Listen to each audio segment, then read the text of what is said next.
Uhuru Kenyatta said today in Jubilee Delegates Conference in Kiambu. That's a clear violation of Section 4 and Section 6 of the President's Retirement Benefits Act that demands that after 6 months you must resign as the party leader. And also it says that a former president or a retired president should only engage themselves with stately matters of national advice. Of all the statements that we made, was very unfortunate because it has confirmed my position and has vindicated me that former President Uhuru Kenyatta is still active in politics, and I think he has come out clear that we should handle him politically, not as he's still a politician. So people should not mistake that when we call out former President Uhuru Kenyatta, he is doing active politics, and therefore what he said today is shocking because I was surprised that he's still violating the President's Retirement Benefit Act, and I think we has reached a position as a country we must make a decision. Either any person who retires from the high office, either they retire and abide by the law, or they remain active in politics so that we deal with them politically. One interesting thing, and Kenya should not forget this, that under former President Uhuru Kenyatta's regime, the public debt grew from 2 trillion Kenya shillings to almost 10 trillion Kenya shillings when he left office, and there is no money that is attached to how many that was borrowed by his government. Even constructing an SGR that headed to nowhere, somewhere in Naivasha. There is called an SGR that headed nowhere. It is under him that we saw corruption skyrocketing, where even there was COVID-19 scandal. That in the history of this country, there has been never corruption that is related stealing from the sick. This was the first time that under former President Uhuru Kenyatta was done. We saw even extrajudicial killings, that bodies were being retrieved in Rivayala and many other parts of this country, including Sava and many other parts. So I'm surprised that President Uhuru Kenyatta is now clever and has clarity of thought than when he was the president for 10 years. So my advice is he should just relax in Ichaweri and see how the country is being run. As we talk today, the president has done a lot in terms of affordable housing.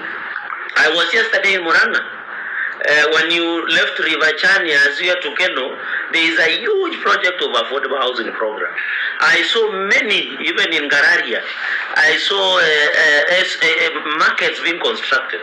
And in fact, the Mount Kenya region, in this financial year, Mount Kenya region is getting more than 1 trillion worth of projects going to that region. So when former President Uhuru Kenyatta says Mount Kenya region is being isolated, I don't know which country does he live in. And I want to invite him to look at the financial year 2025-2026 so that he can acquaint himself what the government is doing. And he should be busy with the peace negotiating process that he's doing. And I want to believe that those comments that he made it in bad faith. He said we should call him to consult him. How can we call somebody who is politically active? If he had behaved as a statesman, then we would have engaged him. But now that he has not behaved as a statesman, then we have to deal with him politically. And how can he advise us on high cost of living when he was living, when he left this country as a president in 2022?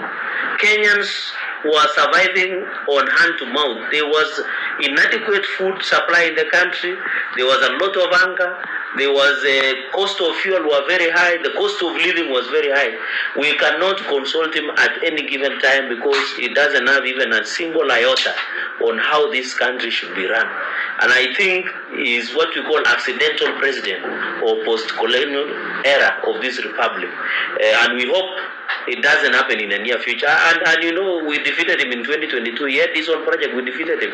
We are aware he has a project. We will also defeat him in 2027 because what President William Ruto will get as a re-election is what he has done for this country. Affordable housing, construction of Talanta Stadium, many tarmac roads, including Mau Mau roads in Mount Kenya region. There are many projects in markets. There are many others. And in fact, it's President William Ruto that I heard him talk about unity. It is President William Ruto who crossed the aisle and extended an olive branch to former Prime Minister Raila Odinga, and he brought the country together. That's why we have broad-based government. It was because of the wisdom of the knowledge and magnanimity of President William Ruto.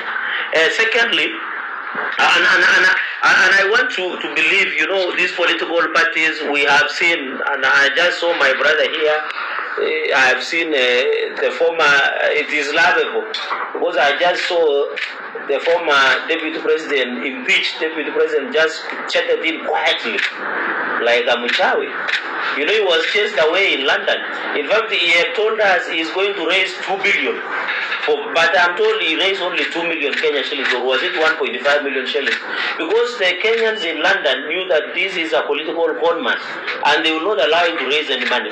So I want to warn the aspirants under DCP that DCP is the highest auctioning house.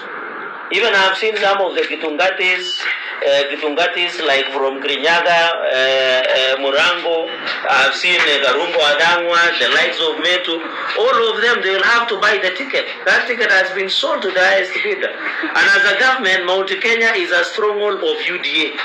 We will not allow anybody or some individuals to masquerade. We are going to have our candidates in UDA and also in DCP, but they sing UDA at night. So we know the neighboring. I was in Muranga. I was neighboring to Muranga here in Kirinyaga. We have some women there. We must ensure we win. We must have people who are friendly. And after elections, they'll come back home. They'll come back. So when I see people singing Kitungatis, like my friends from that region following DCP, some of them want to be governors, some of them, I'm telling you, now that former impeached deputy president has failed to raise 2 billion in London, or was it 1 billion? They'll have to buy party tickets from DCP. Ole wow, because they will have to buy, because some of us have intelligence that the people who are funding will be given the party tickets by DCP. And that is why he was shy today. I saw him trying to castigate the president and the government, yet he is not telling the country that he raised 1.5 million against 1 billion that he had gone to raise, because he is so ashamed and embarrassed, because Kenyans, within and outside Kenyans, do not want the issue of tribalism, issue of earth, and issue of ridiculing the head of, or the president of the Republic of Kenya. So I want to appeal to Kenyans as we go to electioneering period, please and please, don't be taken with this political conmanship, these briefcase political parties. And you have seen even now they have done changes in some of the leadership in the political party. You can tell it's a briefcase political party. So I want to tell my brother,